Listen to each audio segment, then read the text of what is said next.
એકદમ ખાટી, મીઠી ને તીખી, જોતા જ મોઢામાં પાણી આવી જાય તેવી માત્ર 10 જ મિનિટમાં બને અને કોઈ પણ શાકની જરૂર ન પડે અને ઉપરથી 1 વર્ષ સુધી ટકે તેવી કાચી કેરીની ચટણી વિડીયોમાં પૂરી રીત સાથે બતાવી છે. તો ચોક્કસ ઘરે બનાવજો અને રૂપલ્સ ટેસ્ટી ટ્રીટ્સને સબસ્ક્રાઇબ જરૂર કરજો. Happy cooking, enjoy eating. સૌથી પહેલા આપણે 500 ગ્રામ જેટલી તોતાપુરી કેરી લીધી છે. ફ્રેન્ડ્સ, બજારમાં જ્યારે ઉનાળામાં જોઈએ ને તો બહુ બધી કાચી કેરીમાં વેરાયટી આવે, રાજાપુરી ને દેશી અને તોતાપુરી. તો આજે આપણે જે કેરી વાપરીએ છીએ ને તે તોતાપુરી કેરી છે. આનો તમે શેપ જુઓ ને તો એક પોપટ જેવો છે, તો આને તોતાપુરી કેરી કહેવાય છે. તો હવે વારો આવે છે કે કેરી કેવી લેવાની.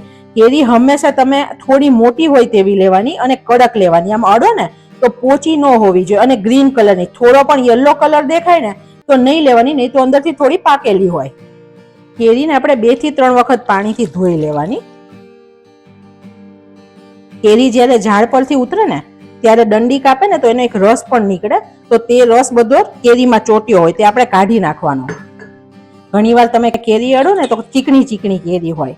આવી રીતે સરખી ઘસીને કેરી 2 થી 3 વખત ધોઈ લેવાની. તમે જુઓ કેટલું ગંદુ પાણી નીકળ્યું છે.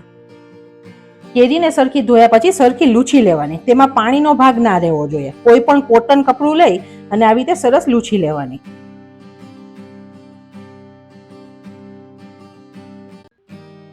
ફ્રેન્ડ્સ, આ ચટણી આપણે 1 વર્ષ સુધી ફ્રીજમાં સ્ટોર પણ કરી શકીએ છીએ.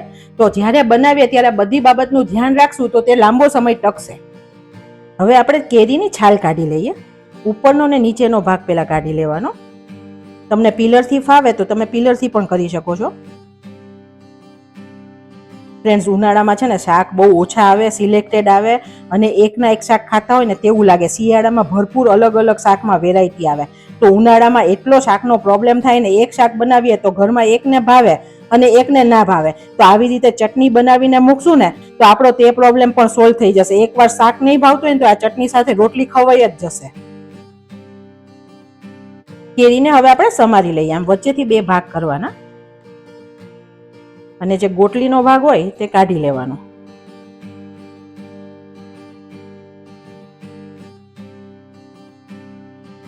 આ કેરીને આપણે એકદમ એક સરખા ટુકડા નહીં થાય તો ચાલશે, કેમ કે આપણે એને ક્રશ જ કરવાની છે.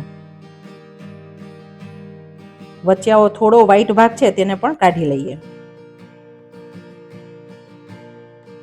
આ ભાગ થોડો કડક હોય તો સરખો ચડે નહીં. ટુકડા થોડા નાના કરવાના જેથી સરસ ક્રશ થઈ જશે. તમે જો અંદરથી કેરી બિલકુલ પીળી નથી થઈ, જરા પણ પાકેલી નથી, ટોટલી કાચી કેરી છે. કેરીને આપણે મિક્સરની જારમાં ક્રશ કરવાની છે, પણ પાણીનો બિલકુલ ઉપયોગ નથી કરવાનો. 2 બેચમાં ક્રશ કરીએ જેથી સરસ ક્રશ થઈ જાય. અને આને આપણે પલ્સ મોડ પર ઓન ઓફ કરતા ક્રશ કરશું એટલે એકદમ ફાઇન પેસ્ટ ના થઈ જાય. ક્રશ કરેલી કેરીને કાઢી લઈએ. તમે જુઓ, મેં એકદમ પેસ્ટ નથી બનાવી, થોડું અધકચરું છે.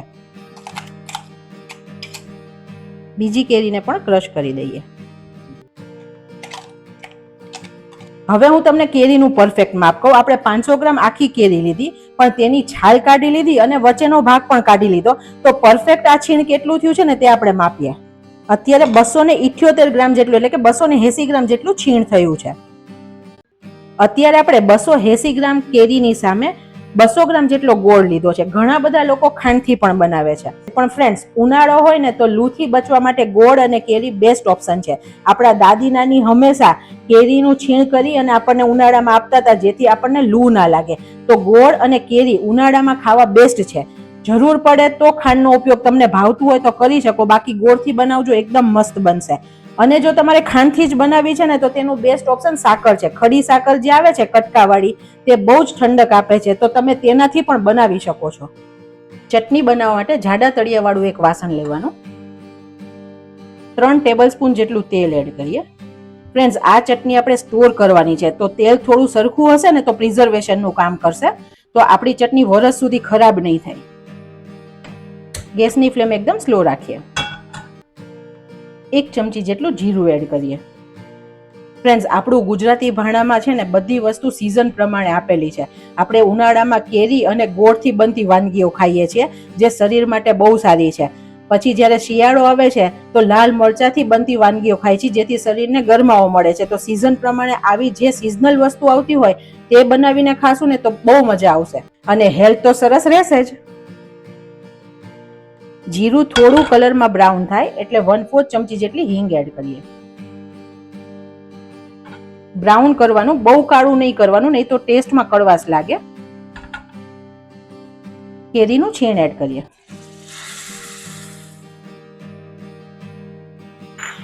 ગેસની ફ્લેમ એકદમ સ્લો રાખવાની છે.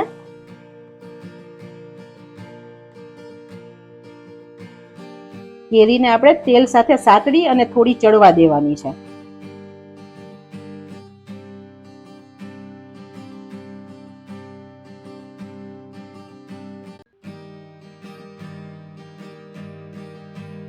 કેરીનું પોતાનું ઘણું પાણી હોય છે. જો ચટણીમાં પાણી રહી જશે ને તો ચટણી બગડી જશે, તો આપણે પાણીને બળવા દઈએ છીએ. અડધી ચમચી જેટલું મીઠું એડ કરીએ, જેથી કેરી સોફ્ટ થઈ જશે અને જલ્દીથી ચડશે. આપણે પહેલા આને 2 મિનિટ જેટલું થવા દેવાનું છે.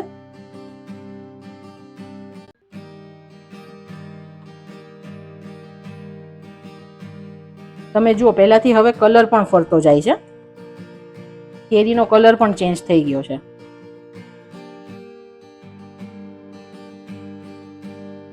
તમને ખ્યાલ ન આવે ને તો સેજ લઈ અને ચાખીને પણ જોઈ શકો છો. આપણે મીઠું નાખ્યું છે તો ચડી હશે ને તો એકદમ સોફ્ટ થઈ ગઈ હશે, અને જો ખાવામાં થોડી કાચી લાગે છે તો હજુ 2 મિનિટ થવા દેવાની.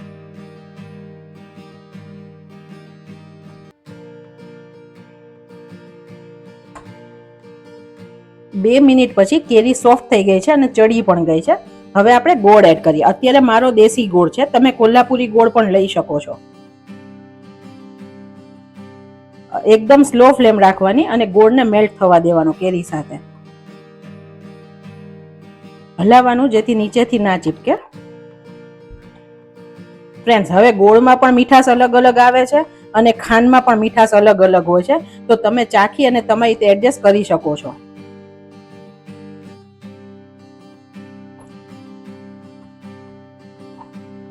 આવી ચટણી બનાવીને રાખી હોય ને તો એકલા દાળ ભાત હોય ને તો પણ ટેસ્ટી લાગે. હવે 1 થી 2 મિનિટમાં જ ગોળ મેલ્ટ થવા લાગ્યો છે. અત્યારે તમે જુઓ મિશ્રણ બહુ બધું ઢીલું છે. હું તમને કન્સિસ્ટન્સી બતાવીશ કે આપણે મિશ્રણ કેવું કરવાનું છે. અને આમાં થોડા થોડા ટુકડા દેખાય છે ને, તે કેરીના સરસ લાગશે જ્યારે ખાશો ત્યારે. હવે ગોળની જ્યારે ચાસણી બને ને ત્યારે તે રહે પછી બહુ ક્રિસ્ટલાઇઝ અથવા થીક થઈ જાય છે, તો તેને સરસ થોડી કન્સિસ્ટન્સી આપવા માટે આપણે 2 ચમચી જેટલી ખાંડ એડ કરી દેવાની, જેથી કન્સિસ્ટન્સી એકદમ પ્રોપર આવશે. અત્યારે આખી ખાંડનો જ ઉપયોગ કર્યો છે કેમ કે તે ઓગળી જ જવાની છે.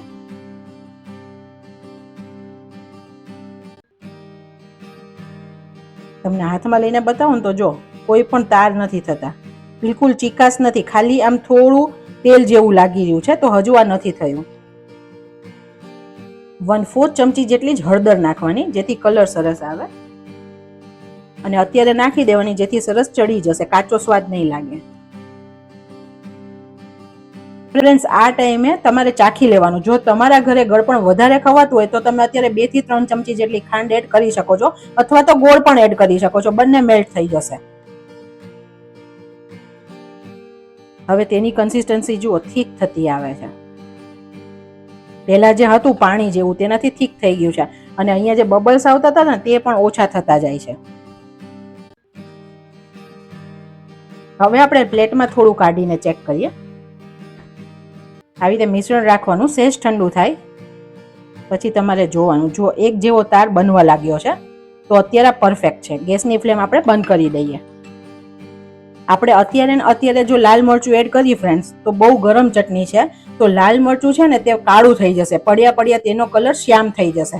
તો થોડું સ્લાઇડ ઠંડુ થાય ને પછી લાલ મરચું નાખવાનું, જેથી ચટણીનો કલર એકદમ લાલ રહે. આવી નાની નાની બાબત ધ્યાન રાખીને તો આપણી રેસીપી હંમેશા ફ્રેન્ડ્સ પરફેક્ટ બને. અને હું પણ રૂપલ્સ ટેસ્ટી ટ્રીટ્સમાં એવું જ બતાવું છું કે જે તમારા ઘરે પણ 100% પરફેક્ટ બને. હવે મિશ્રણ થોડું ઠંડુ થઈ ગયું છે. આપણે 1.5 ચમચી જેટલું કાશ્મીરી લાલ મરચું એડ કરીએ, જેથી કલર સરસ આવશે ને બહુ તીખાશ નહીં આવે. જો તમને તીખી ચટણી પસંદ છે તો 1 ચમચી તીખું લાલ મરચું અને અડધી ચમચી જેટલું કાશ્મીરી મરચું એડ કરવાનું. કાશ્મીરી મરચાથી ફ્રેન્ડ્સ કલર સરસ આવે.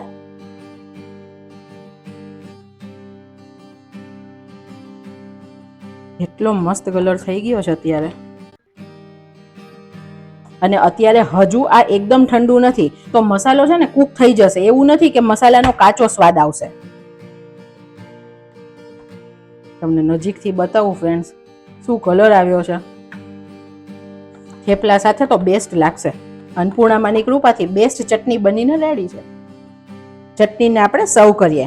જો તમારે કન્ટેનરમાં ભરવી હોય તો તમે ડાયરેક્ટ ચટણી ઠંડી થાય પછી કાચની બોટલમાં ભરી અને ફ્રીજમાં મૂકી શકો છો, અને બહાર પણ સરસ જ રહેશે ફ્રેન્ડ્સ.